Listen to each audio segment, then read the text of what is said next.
Selamat datang di DevTalk episode yang kelima. Kelima dong.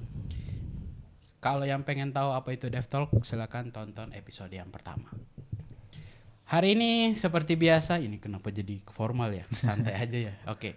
Jadi seperti biasa ya teman-teman, di seri DevTalk ini kita bakal ngebahas update-update seputar teknologi yang mungkin dibahas di 1 minggu terakhir ya. Dan kalau kita lihat dari apa yang bakal kita bahas ini ada beberapa topik ya. Dan seperti biasa AI jadi salah satu topik juga yang akan kita coba ulik. Dan tentunya untuk mengulik AI ini ya, untuk topik hari ini, itu kita sudah kedatangan bintang tamu atau apa nih disebutnya. Pakar AI mungkin. Wah, pakar AI. Atau saya capro sebenarnya. Hah? Calon programmer 2024. Waduh, visi misinya apa? Saya pengen punya cita-cita bikin program memajukan UMKM di 2024. Mantap. Janji-janjinya menjanjikan ya. Wah. Seperti Apa? Saya nggak perlu janji, yang penting bukti. wah, Calon programmer ya, Capro. capro. Jadi kita sudah kedatangan Capro ya Yes. untuk hari ini. Dimana tentunya ini mohon maaf sebelumnya ini aku manggilnya Bapak atau apa? Kakak. Iya. Oke. Saya biar netral kakak. Kakak ya. Oke. Kakak. Jadi kita hari ini sudah kedatangan Kakak Capro, bener ya Kakak Capro. Ini aja Babang deh, Babang. Hari ini kita sudah kedatangan Babang Capro. Jangan deh, Mas aja Mas. Ya. belum udah. terpilih udah tidak konsisten Iya. ya. Saya lebih enak Mas soalnya.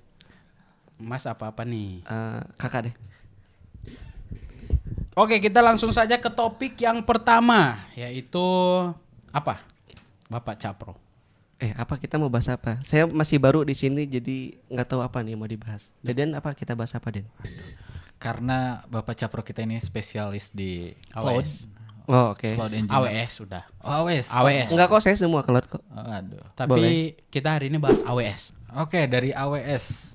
Di sini ada AWS Reinvent 2023. Ya. Apa aja nih dari pakar Capro ini? Udah apa yang dari Reinvent ini bawa? Oke. Atau Ini aku yang ngejelasin nih. Boleh. AWS Reinvent. Boleh. boleh kan Oke. pakarnya. Kan pakar. Waduh, saya bukan pakar Kan dong. pakar AI. Wah, enggak dong. Oke, Reinvent ya, teman-teman. Ini enggak ada perkenalan ya saya siapa Nggak gitu. usah. Enggak usah, ya udah. Jadi kita fokus Udah ke kenal teknologi. Alfian sama Deden udah kenal. Enggak usah dikenalin. Enggak usah. Ya udah. Iya. Ya, Jadi saya langsung aja. Masa pakar AI?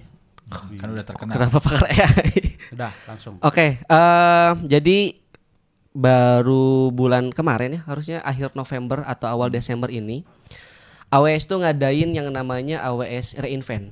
Ya. Yes, Apa itu, AWS Kak? Reinvent itu Apa? dia maksudnya adalah reinvent, menciptakan kembali gitu, atau apa ya, Ulang. inovasi, menciptakan ulang.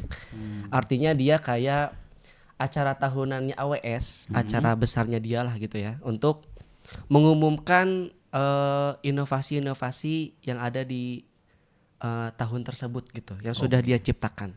Oke. Nah, dan itu sudah ada dari 2000 berapa ya? Pokoknya saya baru ngikutin tuh 2020, 21, 22 dan sekarang yang 2023. Dari 2019. Nggak tahu sih. Tapi udah lama. Udah lama lah. Ya. Oke. Terus online kan biasanya karena you know lah pandemi ya. Siap. Terus di 2023 ini dia menghadirkan update-update menurutku, aduh sorry ini AWS, saya tidak menjilat ya, tapi biasa saja AWS. Waduh. Kenapa ya? Soalnya di tahun ini kayaknya kita kayak udah bosen gitu ya sama ini AI lagi, walaupun bagus ya, ada AI tapi kok kayak ya udah gitu, ya udah sebatas update aja. Saking biasanya AI ya. Saking terlalu banyak. Emang apa sih yang ditawarkan si Nah. Reinvent ini? Si Reinvent ini sebenarnya dia mirip-mirip sama ya Google Cloud dulu sih ya, banyak AI-nya. Sekarang juga banyak nih AI-nya nih. Ya sebenarnya yang paling besar tuh update-nya adalah Amazon Q sih. Karena dia itu kayak service baru gitu. Tapi kalau sebelum kita ke Amazon Q, Yang lain-lainnya itu sebenarnya banyak juga sih update-update-nya gitu ya, kayak tapi minor-minor lah gitu, kayak cuma chip terbaru. Update aja. Iya, ini ada fitur di service ini yang baru gitu ya. Ada capabilities ini di service yang baru gitu, dan teman-teman bisa cek sih sebenarnya di blognya AWS ya. Itu ada kayak top announcement apa aja sih yang ada di AWS re:Invent 2023 gitu. Atau mungkin teman-teman mau lihat di tahun-tahun sebelumnya juga banyak ya gitu ya. Mantap. Tapi ya yang paling berkesan sih, yang paling top gitu menurutku adalah Amazon Q-nya gitu. Q itu apa? Q ini bukan QQ ya, tapi Amazon Ya. Q doang gitu. Oke. Nah, jadi dia tuh kayak kalau teman-teman tahu Duet AI Apa itu? di Google Cloud, itu tuh kayak Duet AI. Duet dangdut. Duet. Bukan. Ini lebih ke apa ya? Jadi kayak chat asisten, tapi berbasis AI. Nah, jadi kalau Amazon Q itu dia kita bisa nanya-nanya nih, misalkan saya mau bangun aplikasi ini di AWS, caranya gimana ya gitu. Atau misalkan saya punya data ini nih, tolong dong kasih insight ini tuh data tentang apa gitu. Nah, itu kapabilitasnya si Amazon Q ini. Sebenarnya ini kayak versi kayak Duet AI-nya di Google Cloud. Duet AI juga mirip-mirip kayak gitu. Kita butuh kode apa, nanti dikasih. Kita pengen kayak gimana, kayak gitu sih. Jadi mungkin sederhananya kayak ChatGPT tapi pengetahuannya seputar AWS gitu ya. Iya, mungkin bisa dibilang gitu ya. Jadi ya untuk membantu kita kayak ChatGPT kali ya. Tapi di dunia AWS gitu. Atau Amazon gitu. Nggak bisa dipakai untuk yang lain. Misal nyari tahu terkait informasi Google Cloud. Wah, masa nyari Google Cloud di AWS? Berarti kalau mau nyari Google Cloud di Duet AI. Iya.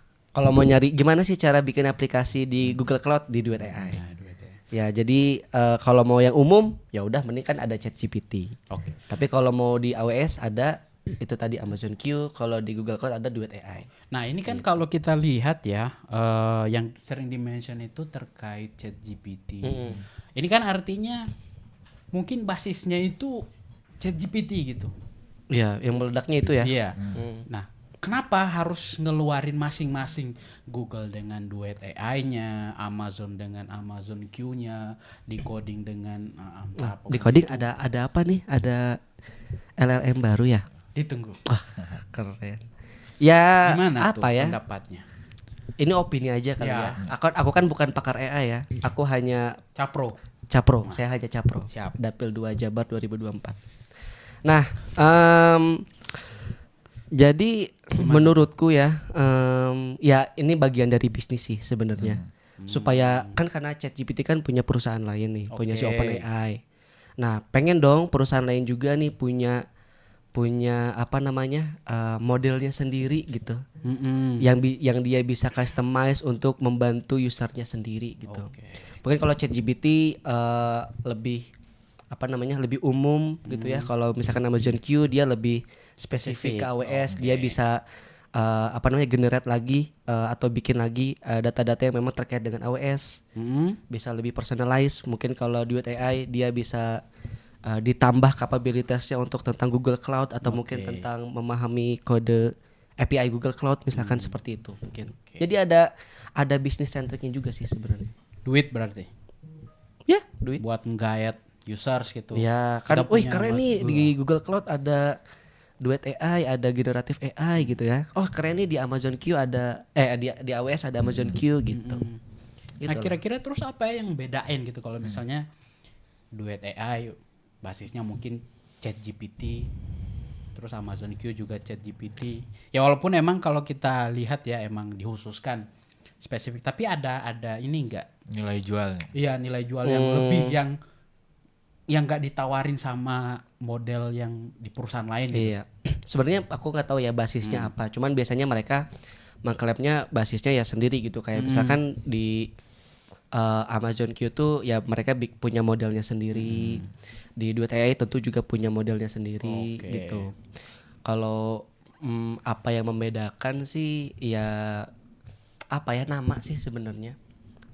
Kan kita nggak mungkin ya branding. Kita kan nggak mungkin nyebut AWS ChatGPT gitu atau Google ChatGPT karena kan dia udah apa Udah udah jadi di brandnya lain. sendiri kan, OpenAI sama apa Microsoft ya kalau nggak salah ya, ditarik Invest. sama di invest Ya. kan. Nah mereka gak mungkin nih, akhirnya mereka bikin modal sendiri dengan embel-embel generatif AI. Akhirnya mereka implementasiin di platformnya sendiri. Oh, gitu. Mereka punya branding. Oh, Amazon juga bisa loh punya LLM gitu, punya generatif AI. Oke. Oh, Google juga bisa loh punya kemampuan generatif AI gitu. Oke. Walaupun sebenarnya teknologi generatif AI kan udah lama ya sebenarnya, cuman baru hype ketika ada ChatGPT sih. Oke, jadi seperti itu ya. Gitu, Bapak. Dan kalau dilihat si Amazon Q Amazon Q. itu dia sekarang masih preview ya. Iya. Oke. Ini baru dikenalin baru-baru ini sih. Kemarin pas di keynote-nya si CEO AWS. Mm-mm. Jadi memang masih preview, mungkin hanya beberapa orang yang bisa akses. Masih terbatas. Iya, masih terbatas. Mungkin juga masih ada hal-hal yang harus ditingkatkan gitu ya. Jadi mungkin kita akan bisa coba kalau sudah GA gitu ya, General Availability. Oke, gitu. oke. Kita akan lihatlah gimana, kita coba bandingkan mungkin ya nanti ke depannya gimana kemampuan Duet AI sama Amazon Q. Apakah sebagus itu atau memang kurang gitu ya. Nanti kita akan lihat lah ya. Gimana cara kita melihat nanti mana yang lebih unggul? Kita Apakah kasih dengan cara dia bisa melihat siapa yang nanti bakal melanjutkan atau gimana? boleh diperjelas nggak melanjutkan apa? Misal kalau kita kan dalam pengembangan aplikasi itu kan biasanya developers atau engineers-nya itu kan suka ganti-ganti. Oh iya ya. Jadi dia kayak ngasih kode yang ini kode yang mudah di-maintain. Oh gitu, dikasih ke anaknya. Iya, jadi bisa jadi Oh, iya. ketika kita buat kode itu kayak oh ini udah bisa nih di maintain ya kan. Jadi entah itu mau dikasih ke anak, ke teman. Kan biasanya kan kalau kita di perusahaan ada yang namanya referral. Referral, Ya, iya. itu kan kita oke. kasih Kenalan ya. Ya. Terus apakah dengan Amazon Q ini dia bisa mengenerate code yang mudah di-maintain, Oh, yang oke. mudah dipelihara. Karena kan kalau kita lihat sekarang nih ya teman-teman, kalau teman-teman itu aktif di Twitter, ada yang sempat rame kemarin di mana kita itu cuman kayak ngasih screenshot, itu kayak bakal di-scan ya kan, terus kita dikasih HTML-nya. Oh itu dari mana tuh? Ya nggak AI tahu, juga. tapi itu teknologi AI gitu. Oh, Cuman keren. permasalahannya adalah Oh yang ketika- bikin website ya? Iya. Oh. Nah masalahnya adalah ketika kita coba lihat kodenya ternyata itu susah di maintain. Oh, berarti tidak best practice ya? Iya makanya. Nah, apakah Amazon Q, Duet AI ataupun ya apapun itu yang nanti bakal muncul ke depannya, apakah bisa men-solve masalah-masalah tersebut? Nah itu dia yang harus kita Iya kan? coba nanti ya. Kita coba kasih kode misalkan, tolong buatkan saya aplikasi ini dengan terhubung ke layanan ini. Nah biasanya mereka si generatif AI-nya itu akan meng-create nih. Oh ini cara bikin apa namanya, cara menghubung. Ini nih bedanya. Mungkin kalau yang AI yang tadi dia ngasih tahu cara bikin websitenya, Oke. HTML CSS-nya. Nah aku ragu kalau misalkan Amazon Q sama Duet AI ini bisa kayak gitu. Karena yang ditampilkan sebenarnya lebih ke produk merekanya. Misalkan oh ini cara bikin cara deploy-nya seperti ini, tapi bukan bikin cara aplikasinya gitu. Terus cara menghubungkan database ke API-nya kayak gimana gitu pakai layanan ini. Mungkin kita bisa analisis dari situnya. Apakah si Amazon Q ini bisa lebih dari itu? Apakah si Duet AI ini bisa lebih dari itu? Nah, kita harus bandingkan nanti comparison-nya. Ya. Kalau dilihat dari websitenya juga, jadi ini ada beberapa areas of expertise. Iya. Jadi mungkin lebih tadi ke apa sih, produk-produk AWS-nya, Betul, misalnya kayak betul. Gimana caranya buat instance yang efisien Iya, misalnya kayak betul. gitu-gitu ya. Iya, lebih ke arah sana. Jadi mungkin ya ada batasan tertentu kali ya. Mungkin kalau di AI yang lain kita bisa bikin tadi mungkin website ngegenerate kode untuk bikin website. Mungkin kalau di sini nggak bisa gitu ya. Karena spesifik ke AWS. Duet AI juga mungkin spesifik ke Google Cloud gitu. Sekarang banyak sih ya AI kayak gitu ya. Cara bikin presentasi dibikinin langsung, cara bikin apa makalah langsung jadi gitu ya. Ya nggak terbatas sih karena ya nama juga AI ya kan. Dan ya kita sebagai capro ya. Capro, saya Capro ya. Oke. Semua kita capro. Capro. Ya. Kamu bukannya sudah programmer ya? Enggak, saya masih capro. Capro. kebetulan Oke. ya. Saya juga Capro. Jadi kita Deden semua- Capro? Ya, masih pemula. Oh, pemula. Capro. Kita semua capro. Kamu bukan Wacapro. Bukan. Wakil calon programmer. Takutnya nggak bisa ini Ngapa-ngapain? beropini atau debat gitu. Oh, gitu. Capro. Karena yang jago debatnya si Capro. Iya, biasanya itu. Oh, oke. Emang ada? Kurang tahu juga. Selanjutnya. Oke. Selanjutnya kita masuk ke yang berikutnya nih. Jadi kemarin sempat lagi-lagi ya dari Twitter ya teman-teman. Wah, apa ini? Jadi kemarin itu kalau kita coba ngelihat apa yang sudah terjadi di Twitter, itu ada yang nge-tweet. Ini nggak tahu ini orang beneran atau Atau bot ya? bot. Tapi ini apa checklist verified nih? Bot Kan bisa verified ya? Kan sekarang bisa bayar, Pak. Oh iya iya. Kan bayar. Hmm. Marketing, duit Oke. Bayar $8 ya kalau nggak salah ya? per bulan. Per bulan ya? Itu yang paling rendah. Ya. Mahal banget. Nah, jadi di Twitter itu ada yang apa nih? Ada yang melaporkan ya. Dan si akun Twitter, ya sebenarnya bukan Twitter ya Ini sekarang. buzzer kali ini. X. Kita sebutnya X apa? Twitter. X. X. Postingan X. Ya. Ya. Jadi di X itu ada yang ngeposting, dia itu ngeposting link ke Google Drive Help. Oke, Jadi- support ya Google support Ya. ya. Oke. Dan di sini kalau kita baca ya di Google Help, jadi intinya itu dia seperti kehilangan data yang dia simpan di Google Drive. Wah, ini saya sebagai cloud engineer, saya Katanya merasa, Capro. oh ya, Capro cloud engineer, Oke, siap. ini saya merasa dihantui ini. Wah, kenapa tuh kira-kira? Karena dari apa namanya, saya selalu bilang ke user, ke siswa-siswa gitu ya, ayo kita migrasi ke cloud, Mm-mm. menyimpan data di cloud gitu kan. Tapi sekarang ada kasus Google Drive kayak gini nih, gimana nih? Nanti reputasinya cloud nih jadi jelek gitu. Jadi nggak ada yang mau pindah ke cloud nih. Jadi sebenarnya cloud itu aman atau enggak? Kalau kita bicara aman ya, kan sebenarnya nggak ada yang namanya cloud atau awan ya. Sebenarnya Ya. kita tuh cloud tuh pakai komputer orang lain kan. Iya. Nah, jadi apakah aman pakai komputer orang lain gitu kan? Kita nggak punya otoritas tuh di situ. Jadi kalau ada kasus kayak gini, datanya hilang gitu kan, Mm-mm. wah repot ya. Dan dia pun kalau aku baca dia udah melaporkan ke support A B C D E, terus belum beres-beres gitu kan. Akhirnya setelah beberapa lama baru balik gitu data-datanya. Padahal data-datanya tuh penting gitu. Oke. Dan kalau Ngeri banget dilihat ini emang terjadinya itu bukan di site drive.google.com ya, tapi lebih ke terjadi di aplikasi desktopnya Google Oke. Drive. Drive for desktop ya. Ya. Desktop for drive. Ya intinya Iya, Drive. aplikasi desktop lah. Aplikasi Ya, desktop ya. untuk Google Drive ya. Iya. Dan Oke.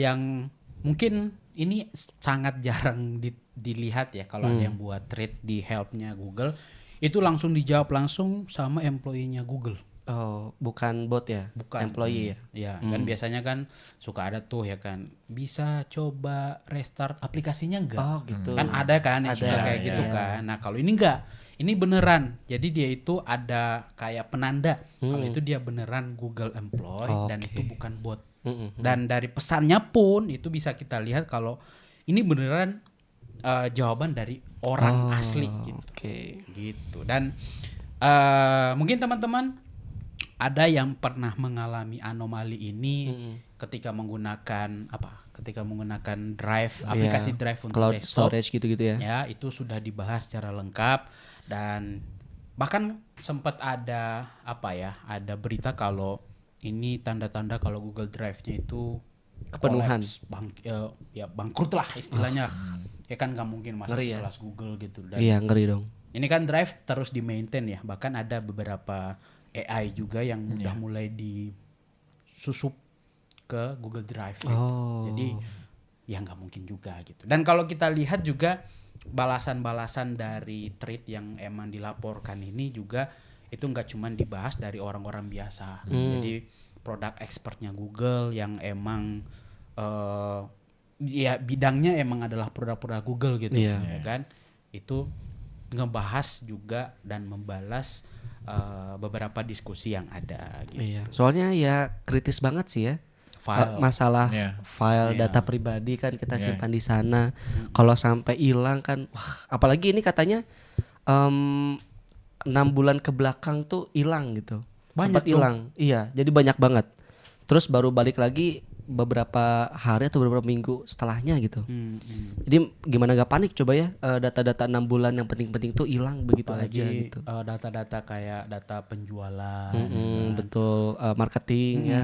atau data-data yang mungkin sangat private yang emang berhubungan langsung dengan perusahaan. Iya, betul. Ya kan biasanya kita pun ya sebagai apa ya sebagai employee-nya di coding tentu ada beberapa NDA juga gitu. Betul, Dan iya. kalau misal kita mau membaca data dan lain sebagainya, ini hilang gitu ya kan. Iya. Ini pasti jadi hal yang menakutkan untuk teman-teman yang mungkin menyimpan banyak data ya, entah itu di Google Drive, Iya. OneDrive, Dropbox dan lain sebagainya kan. Ini kan sama-sama cloud ya. Betul. Ya. Jadi ya emang ini ya mungkin teman-teman kalau misal pernah mengalami atau apa, salah satu hal yang mungkin teman-teman perlu lakukan itu ya tetap tenang dulu. Tenang dulu ya. Tenang dulu. Dan semoga ya nggak banyak yang mengalami juga ya, karena kalau banyak kayak report-report gini ya menjadi trust issue juga. Betul. Iya, Jadi penggunaan selanjutnya. malah jadi pada takut nyimpen di Google nantinya ya.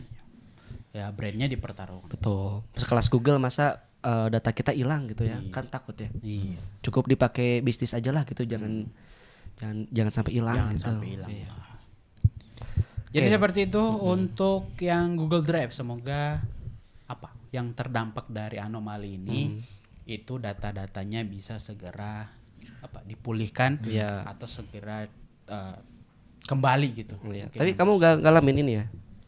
Oke, kebetulan kalau aku sendiri itu pakai beberapa apa ya provider ya untuk Oh. layanan penyimpanan. Gak gitu. cuman Google Cloud, Google Drive Kalau ya. Google Drive itu biasanya aku manfaatkan untuk file-file yang berbasiskan apa ya, ya dokumen. Oh, oke. Misal Dokumen-dokumen ya, aja. dokumen-dokumen. Kalau misal untuk nyimpan foto itu aku pakai Google Photos. Nah, ya Google kan? Drive juga dong. Ya benar. Tapi emang ya kalau kita ngomongin tentang itu kan berarti kita juga ngomongin tentang storage ya kan. Jadi lebih mudah di maintain gitu. Karena kalau Google Drive itu kan campur aduk gitu. Kita bisa nyimpan apa Ya, aja apa gitu aja ya. kan. Bahkan berkas-berkas yang nggak berhubungan dengan Google Workspace pun ya kita bisa simpan di situ. Iya, KTP. Ya kan. Ya, saya nyimpan KTP PDF di situ. Sama aku Kakak di situ. KTP, kakak, Video di adik. situ. Waduh. Enggak, Jadi masa ya- kakak adik. Ya. Kita lanjut ke yang berikutnya ya. Oke. Yaitu terkait apa tadi? Kita udah bahas AWS. AWS, kita sudah bahas Google. Drive. Selanjutnya kita akan bahas RCS. Wah, apa ini RCS, Bapak Alfian, Bapak Deden? Jadi RCS ini adalah salah satu teknologi yang apa? Ayo Den, apa Den? Wah, Bapak yang Oke, jadi RCS ini kita dari pengertiannya dulu kali ya. Coba kita searching. Jadi Real time, kalau nggak salah RCS itu apa ya? Real time Jadi kalau dari Rich Communication Service. topik utamanya itu Apple mulai mengadopsi RCS di 2024. Setelah Setelah apa tuh kira-kira? setelah banyak permintaan Ya. dari user-user yang menginginkan komunikasi satu atap. Oke, satu Jadi, atap ya. Komunikasinya itu nggak perlu Kayak kayak istilah-istilah di pemerintahan satu atap. jadi Oke. untuk kan kalau sekarang misal ya kita mungkin Capro Ya, Fikri, Capro. Deden juga pakai yang namanya WhatsApp. Ya. Ya, Pakai yang namanya Telegram. saya pakai Ya. WhatsApp. Ya. WhatsApp punya fitur yang emang ditawarkan. Mm. Begitu pula juga dengan Telegram, ya kan? Nah, si RCS ini itu dia menawarkan sebuah sebuah fitur atau layanan ya. Mungkin teman-teman bisa coba merevisi di kolom komentar. Yang dimana kita itu bisa membuat sebuah lingkup perpesanan yang mana kita itu nggak harus memperhatikan aplikasi yang akan kita pakai. Ya. Oke.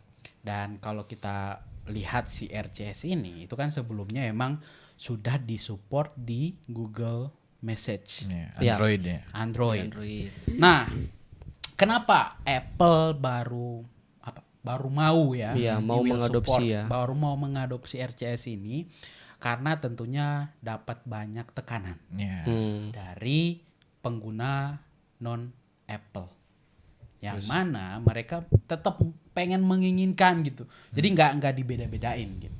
Jadi kalau misal kita mau berkomunikasi dengan pengguna Apple yang dimana biasanya mereka pakai iMessage. Nah, itu bisa terintegrasi tanpa harus menggunakan aplikasi khusus. Nah, betul. Kan kalau sekarang kita pakai WhatsApp, Iya. ya, Telegram, kita mau kayak fitur kayak gini enak nih kalau ada di Telegram atau sebaliknya gitu.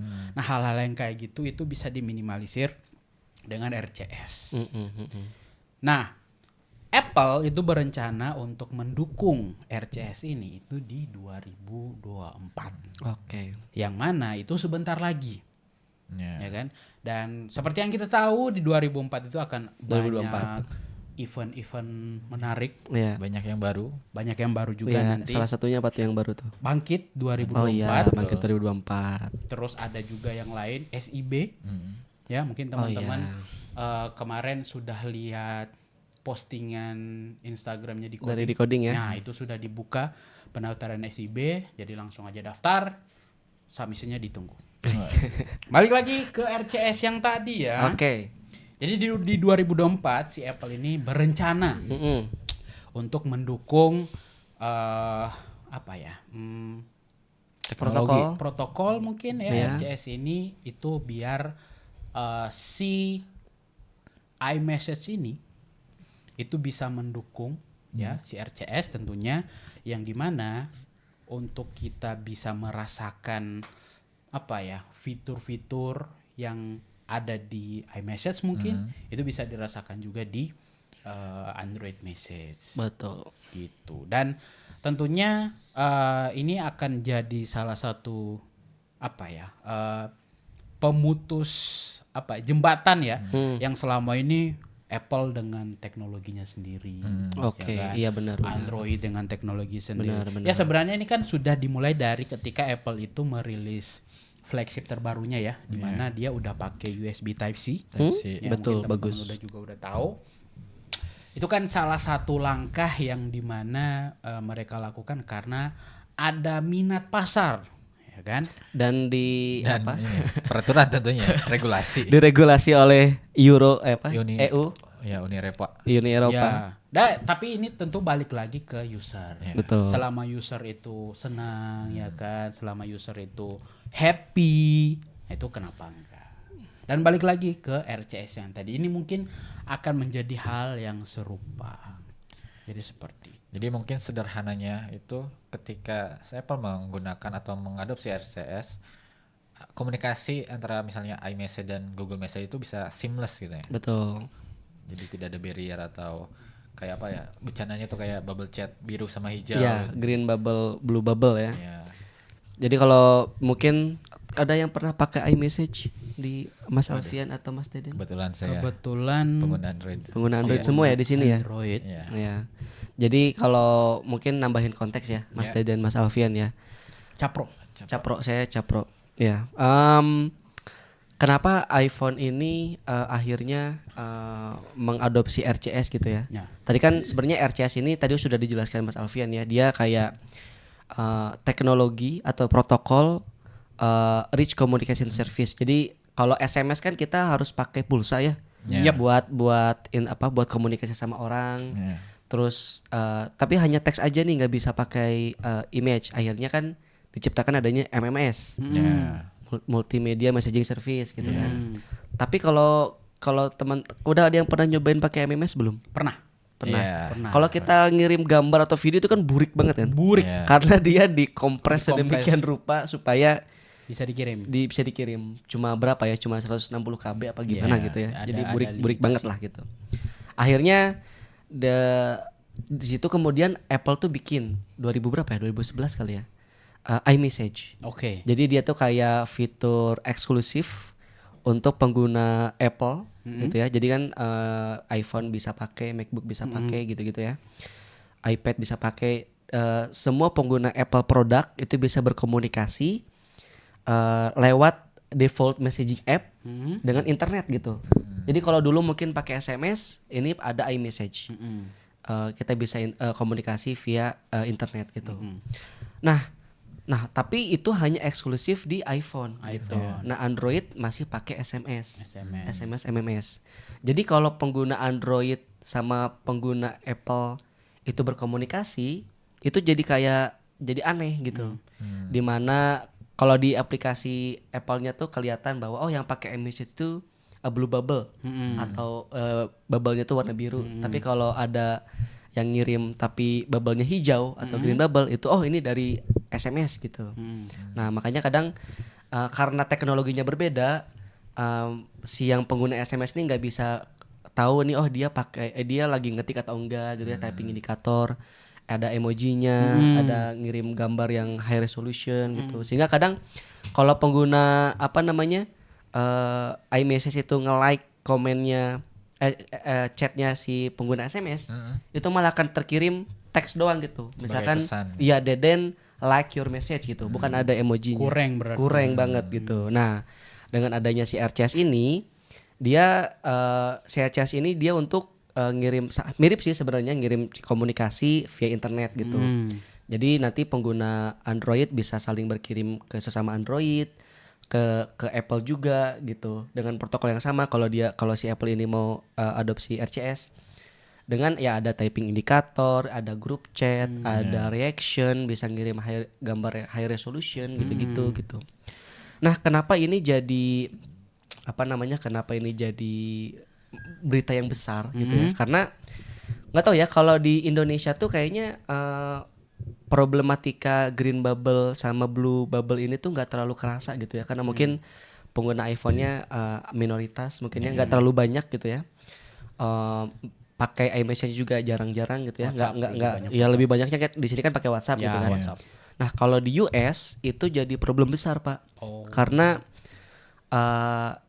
nanti teman-teman bisa cek ya, datanya tuh 70% remaja di US tuh itu pakai iPhone.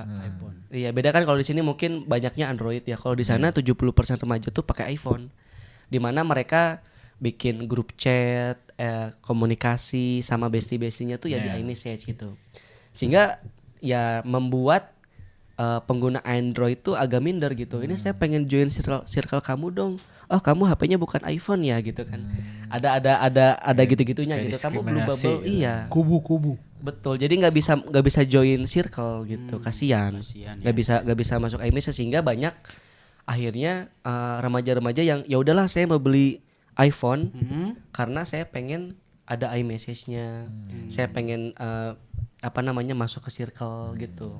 Karena kalau pakai Android kan berarti ada social barrier gitu kan, nggak bisa join circle mereka. Karena mungkin penggunaan iMessage-nya itu lebih tinggi dibandingkan kita gitu. Akhirnya jarang juga kayak WhatsApp-nya penggunanya lebih sedikit ya. Iya, mungkin ya, aku nggak tahu sih itu. Kalau Android mungkin masih banyak kali ya. Tapi kalau iMessage di kalangan remaja tuh lumayan kencang gitu di sana. Jadi ketika ada RCS mau diadopsi oleh Apple, nah ini berita yang heboh karena akhirnya orang-orang Android bisa join circle gitu kan. Aku bisa diajak ke grup, bisa saling berbalas pesan dengan enak gitu. Berarti ini bisa dibilang kayak memecah monopoli ya, dalam tanda kutip, di mana ya kalau mau join circle ya beli produk Apple. Jadi hal-hal yang kayak gitu dengan adanya RCS ini udah nggak bakal kejadian harusnya lagi. Harusnya ya. Jadi kita tunggu aja. Semoga ini beneran diterapin di 2004 ya, karena 2024 ya. Karena kalau misal kita lihat dari beberapa historis dari Apple ini, mereka kan biasanya suka janji-janji tuh, kita akan nerapin ini di tahun depan gitu. Ternyata cuman kayak rumor doang ya. Iya, rumor doang, dan nggak diterapinnya itu secara merata. Misal cuman produk untuk Apple Watch doang. Nah, iya, biasa katanya sih bakal diimplementasiin di iPhone terbaru. Nah, itu kan artinya masa iya Ini kan bisnis lagi kan supaya pada beli iPhone Ya, terbaru kan. ya Apple seperti yang kita tahu dengan segala bentuk bisnisnya seperti apa kan, ya mau gimana lagi. Iya. Semoga di 2004 lagi 2024. 2000 ini sering salah karena Iya. banyak yang akan terjadi di Betul. 2004. Saking Jadi, kagetnya takutnya ya. Banyak banget yang nggak baru. takut sih tapi lebih excited. Excited. Karena Oke. bakal banyak perubahan-perubahan yang akan kita lihat, pembaruan-pembaruan Iya, yang akan ada yang diganti kan. ada. Iya. Jadi tentunya kita tunggu update-update ya. aja. Misal pergantian teknologi Betul, dari A ke B betul. ya kan. Kemudian ada transisi dari A ke B juga kan masih ada gitu. Jadi kita tunggu saja 2024. Nah, benar dong. Betul. Iya, dari betul. 2024 teknologi RCS ini itu akan benar-benar diterapin semoga ya, biar kita yang pengguna Android itu bisa join circle pengguna Apple. Ya sebenarnya enggak ini juga sih karena mayoritas kan kalau kita ngomongin orang Indonesia WhatsApp WhatsApp aja ya, WhatsApp atau Telegram ya. Iya. Tapi semoga ini bisa jadi sharing teknologi ya antara pengguna Android atau Android itu sendiri dan Apple. Iya. Dengan Enggak kubu-kubuan lagi iya, ya. dengan ekosistemnya yang kalau kita lihat kan ketat banget ya. Bahkan kalau misal kita mau bikin aplikasi itu harus pakai produk Apple dulu. baru bisa. Betul. Ya Harus kan? pakai Xcode. Iya, Iya, ribet ya. ribet. Jadi seperti itu untuk RCS. Selanjutnya kita ada update terbaru nih bagi. Nah tadi kan kita sudah ngomongin tentang Android nih. Ya. Apple banyaknya. Ya, Ya. Apple. Dan tentunya kita juga tidak kita punya update seputar IDE kesayangan kita semua. Iya.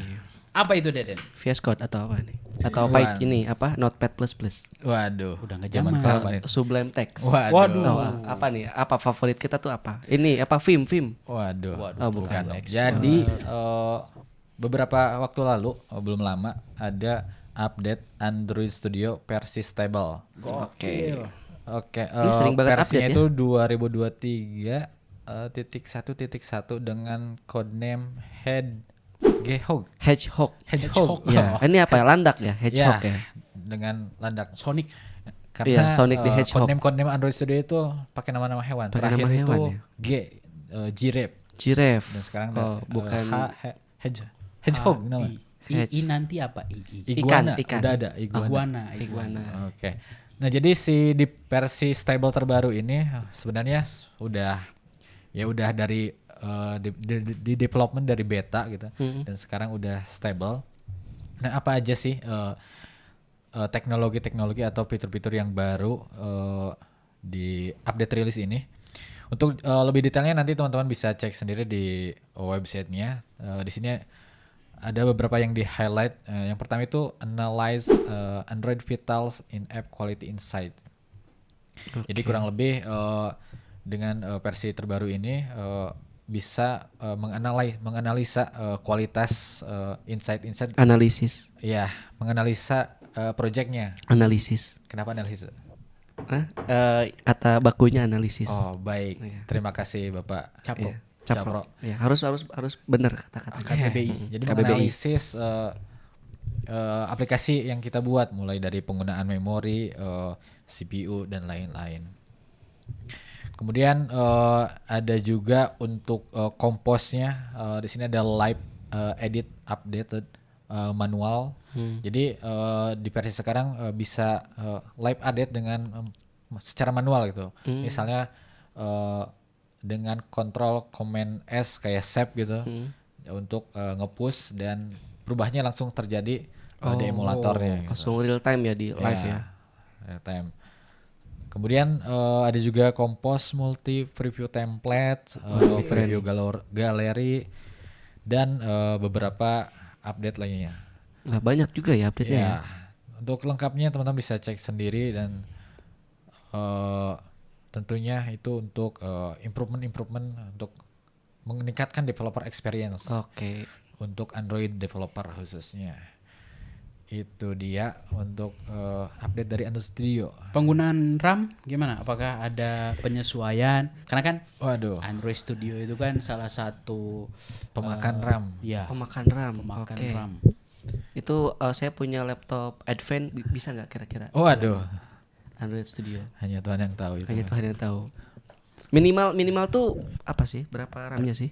12 RAM. Hah? 12 giga? 4. Oh, 4 giga. Kalau ofisialnya sih direkomendasikan 8 ya kalau nggak salah. Wah, gede juga ya. Dan itu ya udah berat sih. Cukup Kayaknya. berat ya. Ya 32 lah enaknya. Enak. Tinggi sekali ya. Deden dong laptopnya, coba berapa? Coba Kamu RAM laptopmu berapa? tebak dulu berapa? Eh, Coba. 8. Kurang. Jauh. Jauh. Coba berapa? Kurang 12. Jauh, jauh berapa? Ini apa? Coba. 16. Jauh, setengah, jauh. Berapa Den kira-kira RAMmu Den? 40. 40. Hah? 40 giga. Coba. 40 itu 40 sekali giga. nyalain bisa mereview 10 submission Wah. Android. Cocok ini untuk mereview apa submission Android langsung 10 gitu Iya, ya. jadi- Sangat aman ya. Ya, sekali nyalain 10. Kira. Sakit. 40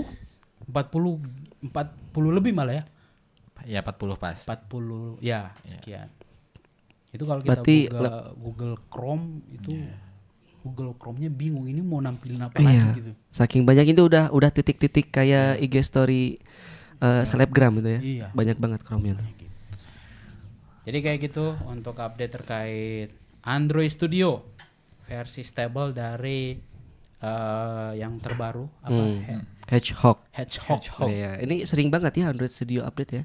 Kayaknya baru kemarin Jiref ya. Ya. Iya, Sekarang memang update ya, lagi ya. Cukup apa ya? Enggak terlalu lama sih sirkulasi developmentnya. Berarti sayang sama developernya. Iya. Jadi kalau kita lihat mereka itu kayak punya pattern. Oh. Jadi kayak kapan mereka merilis beta, alpha, RC itu kalau misal kita coba lihat itu kita tahu Iya. mereka bakal rilisnya. Ada roadmapnya. Ya ada roadmapnya juga. Ini per tahun kan ya harusnya ya update-nya ya apa gimana? Kurang.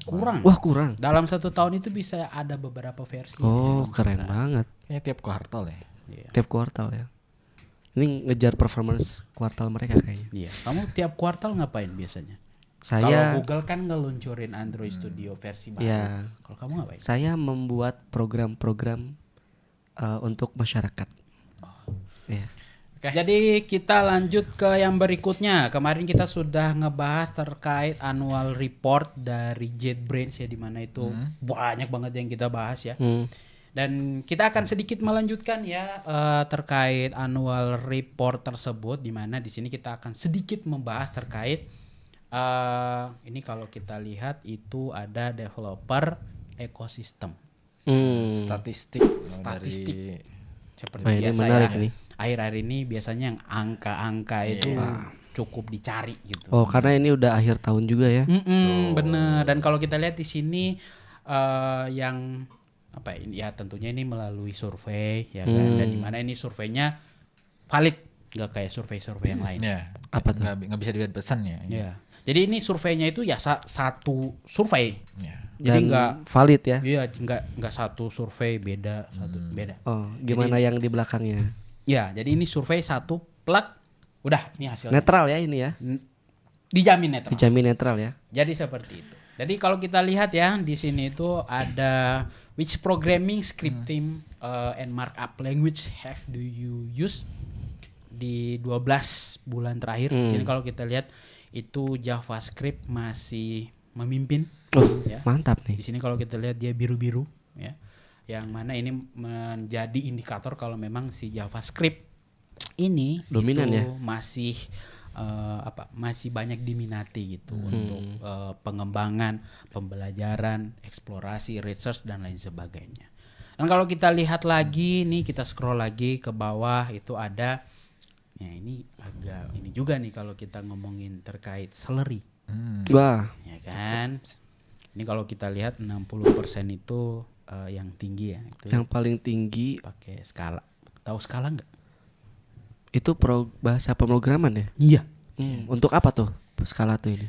Nah, kalau itu aku kurang mengikutin ya, karena biasanya aku itu ngikutin beberapa. Aku nggak tahu skala ini dia itu part of JVM atau enggak. Tapi setauku dia JVM juga, tapi aku nggak tahu pasti Masih ya. keluarganya Java ya? Ya, jadi kalau misal teman-teman tahu silakan kasih komentar. Itu masih satu keluarga lah Tapi emang ada beberapa perbedaan tentunya.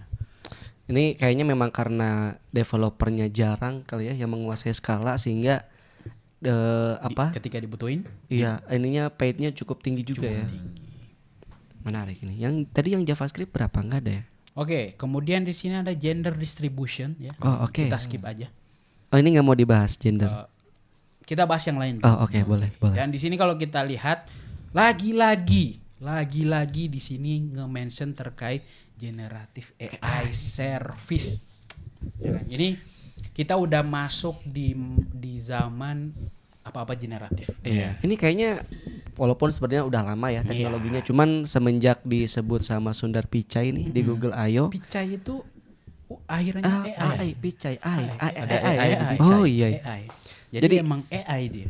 dia AI. AI. Oh, ternyata ya setelah disebut sama dia Naik. kebanyakan kayaknya kalau perusahaan gak nyebut generatif AI kurang gitu Gatel, ya. Gatel ini harus generatif AI nih gitu ya. Iya, jadi harus. Ya, walaupun mungkin if else tapi mungkin generatif AI gitu. Jadi aplikasi to do list harus ada. Harus ada AI-nya. Ya, nge-generate to do list kan bisa pakai AI. Iya dong. Apa-apa sekarang AI ya. Ya, apa AI. Mau bikin presentasi generatif AI ya. AI. Mau menentukan siapa yang lanjut AI. Iya, Bisa. generatif AI. Gitu. Memprediksi ya. Tapi di sini data-datanya cukup menarik nih. Kayak di sini 46% developer menggunakan GitHub Pilot dan 77% developer menggunakan ChatGPT. Wah, 77% developer menggunakan ChatGPT.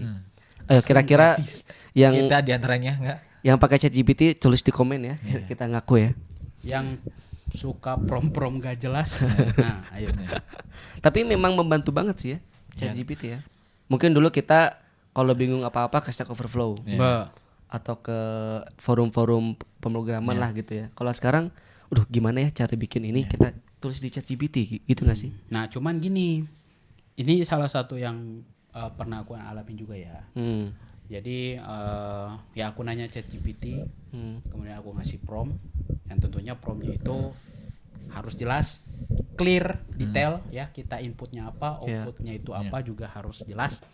Cuman outputnya itu kadang perlu divalidasi lagi. Jadi untuk teman-teman yang pakai ChatGPT ya, itu jangan langsung 100% percaya. Karena di ChatGPT sendiri itu ada pernah viral di Twitter, tapi aku lupa siapa yang nge-tweet. Dia ngomong kalau dia mencoba untuk bertanya apakah jawaban yang dikasih ChatGPT ini valid ke ChatGPT-nya langsung. Itu ChatGPT-nya balas enggak. Jadi kamu harus memvalidasi ini kan jadi pertanyaan, ya kan? Dan tentunya ya menurutku ini hal wajar gitu. Sebagai kita yang ingin mencari informasi dari ChatGPT itu kita jangan nggak cuma ChatGPT ya. Kalau misal kita nyari referensi di buku, di tulisan itu jangan hanya mengandalkan satu sumber referensi. Betul. Itu takutnya kita percaya ya. ada di bubble tersendiri gitu ketika kita cuma mengandalkan ChatGPT, mengandalkan buku. Ya walaupun itu emang bagus gitu. Jadi seperti itu ya teman-teman. Kalau untuk yang sering pakai ChatGPT, wabil khusus untuk teman-teman yang ngerjain submission sebaiknya jangan. Sebaiknya baca modul. Gak boleh ya. Gak boleh gitu. Harusnya ChatGPT itu dipakai untuk membantu aja, bukan untuk mengerjakan seluruh. Iya, kita bergantung sama ChatGPT jangan ya. Iya. Nanti yang kerja malah ChatGPT. Nanti yang punya role software developer di Google ChatGPT. Ya kita ngapain? Nggak tahu. Kalau GitHub Copilot nih teman-teman pakai nggak nih, Deden atau Alfian? Kalau aku pernah pakai dan pakainya cuma sekali doang. Iya, sama. Yang waktu masih gratis. Sekarang udah bayar soalnya. Betul. Lumayan juga ya, $10 apa ya? Per bulan tuh. Kurang tahu. Kurang Segituan lah mengikuti ya. si Copilot.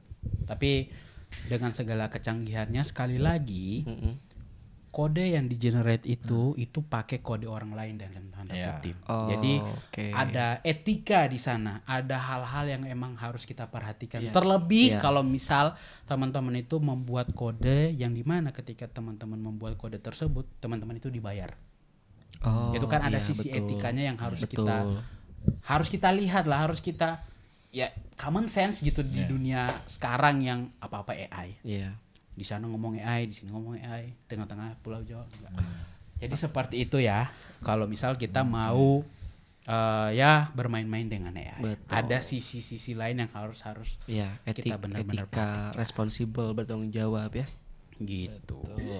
Dan kalau kita lihat di sini juga ada banyak informasi-informasi lainnya ya yang ada di developer ekosistem yang dimana ini sangat banyak angka ya, sangat banyak hal-hal yang bisa teman-teman coba ulik, coba gunakan. Ya. Jadi seperti Ini menarik nih, satu lagi nih. Ada ini 73% developer have experienced burnout in their career. Nah, teman-teman developer di sini gimana? Bener nggak di? Developer tuh sering burnout bahkan sampai kena mental health-nya. Waduh. aku ada salah satu mungkin tanggapan ya, dan ini mungkin akan jadi wadadidaw. Semoga tidak viral. Semoga enggak ya. Jadi Jangan burnout dipotong dimasukin TikTok ya. jangan dipotong ya, nggak mungkin juga sih. Iya. Nah, kan yang viral itu biasanya yang joget-joget ya. Oh ya. Ya udah kita joget-joget aja. Enggak, Oh jangan. enggak, ya udah. Jadi burnout itu menurutku normal. Oh, oke. Ya. Justru normal ya. Normal. Oke. Yang harus kita perhatikan, yang harus kita tahu itu bagaimana cara menangani. Nah, Ya. itu dia. Ketika kita burnout itu kan artinya kita berpikir, Iya. kita berusaha, kita mempelajari, kita mengimplementasi dan lain sebagainya. Dan itu kita sebagai manusia itu kan capek ya, Ya. capek otak, capek fisik. Iya, benar. Itu tinggal bagaimana cara kita mengatur agar itu bisa kembali normal. Iya. Gitu. Jadi kalau misal teman-teman burnout, teman-teman harus sudah tahu kalau teman-teman itu lagi burnout. Yang jadi masalah itu adalah ketika teman-teman burnout, teman-teman nggak tahu kalau teman-teman itu lagi burnout. Itu dia. Itu. Bahkan kadang saking burnoutnya sampai mimpi ngoding. Nah, itu yang Iya. Terus pas di WC baru kepikir, oh ya solusinya tuh harusnya kayak nah, gitu. yang kayak gitu mungkin hal-hal yang bisa teman-teman. Dan kalau kita ngomongin burnout ini jadi bahasan tersendiri ya, karena ini berhubungan dengan psikologi, Yes. mental health dan lain dan sebagainya. Iya, gitu iya, ya, iya, kan. iya. Jadi emang ya agak sedikit gimana gitu. Mau ngomong gen AI kan maksudnya tadi. Iya, generatif AI iya. gitu, bukan gen yang lain. Iya. Jadi seperti itu untuk terkait developer ekosistem yang dirilis oleh JetBrains. Iya. Nanti Ya. bisa baca-baca sendiri kali ya. Banyak Iya, banget nih soalnya banyak datanya banget nih. soalnya. Oke, jadi seperti itu untuk dev ekosistem. Nanti kalau misalnya kita punya waktu, mungkin di episode berikutnya bisa coba kita ulik gitu. Boleh Mungkin tuh. ada poin-poin yang menarik Iya. ya. Betul. Oke, terakhir. Siapa yang suka pakai, kamu kalau dengerin musik Staffa Band? Winamp. Winem. Kalau itu Downloadnya di aplikasi. Forshared. Itu aplikasi maksudnya Staffa Band tuh yang ada foto Mas-mas. mas-mas Iya. itu kan. yang senyumnya. Nah, ini jadi teman-teman, mungkin teman-teman yang pakai itu premium doang apa semua? Semua. Semua ya, yang gratis juga Iya. ada. Yang ya? gratis juga. Aku enggak premium soalnya. Oh, mantap. Jadi kalau teman-teman pakai Spotify itu ada yang namanya Spotify Wrap. Yes, betul. Jadi teman-teman itu akan dirangkum, akan dibuat summary-nya kira-kira teman-teman itu dalam 1 tahun sukanya dengerin apa, Iya. podcast kah, musik kah dan lain sebagainya gitu. Jadi itu teman-teman bisa lihat. Dan Iya. Nah, Apa apa nih? ngomongin terkait rap, Iya. itu decoding juga tentu punya. Tidak Wah, apa akan tuh? kalah. Namanya Tidak apa tuh? kalah. Jadi kalau teman-teman di tahun sebelumnya ada yang tahu playback? Nah, ada tahun kemarin ya playback Ada. ya. Itu Oh. kalau nggak salah udah 2 kali ya. Ya, ini ketiga. Ketiga berarti ya. Tapi yang pertama itu khusus reviewer atau elite. Oh. Jadi emang dibuka untuk semua. Betul lah. Sekarang namanya student playback. Iya. Wah. Betul. Jadi apa nih student playback ini apa nih? Ini sama kayak Spotify Rap tadi. Jadi dia akan si decoding akan memberikan summary kira-kira aktivitas belajar teman-teman di decoding itu udah seperti apa. Ya. Misal teman-teman mengerjakan submission, berapa kali submission, ditolak berapa kali, ya kan? Oh. Gitu. Kelihatan semua ya. Jadi Ya. data-data dari tahun lalu berarti ya? Ya, Tahun ini ya? setahun- 2023. Setahun Tahun terakhir. 2023 ya? Iya. Betul. Dan tentunya ini akan, nah ini tanggal rilisnya masih rahasia. Iya. Oh, masih rahasia. Belum Oke. bisa diumumkan, tapi kita udah bisa melihat. Jadi untuk teman-teman yang sudah tidak sabar atau penasaran seperti apa student playback, langsung saja ke sosial media di Coding ya. Ada Instagram, ada Twitter, ada YouTube ya. Ini video ini di-upload. Ya. Jadi tunggu aja kehadiran dari student playback ini. Oke. Tentunya informasinya itu akan lebih banyak lagi. Dengan Kemudian desain lebih menarik. Wah, desain keren yang ya. lebih menarik dan tentunya lebih bagus dari Spotify Rap. Ada. The best lah ya pokoknya Maya. The Decoding best, is the ini best ya. rap terbaik di dunia. Wah. Spotify Rap, kemudian ada YouTube Musik Rap kemarin juga ada, Ya. Apple Music Rap kalah.